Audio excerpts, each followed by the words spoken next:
Yan. Ito yung itlog, guys. Para makinchab siya. Ganon. Ganon.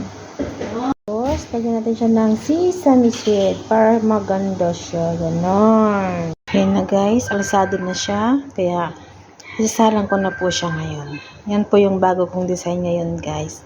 Madali lang siyang gawin. At maganda rin ang style niya. Kaya, sundan nyo lang po yung instruction na pinakita ko. Yan. May cheese po yan sa ilalim. Sasalang na po natin siya para maluto na. Kasi, alasado na. Guys, kakahango ko lang. Yan po. Luto na po yung aking tinapay. Yan po yung bago kong design ngayon na ginawa. Yan. Masarap po yan kasi yung palamay sa ilalim. Palamay niya cheese. Yan. Yan. Kaya guys, abangan nyo po lagi yung mga ginagawa ko kasi makikita nyo po yung mga iba't ibang klaseng design at iba't ibang klaseng mga ingredients. Yan po guys, yung aking tinapay for today. Yan ang parang roll siya, roll, slice roll.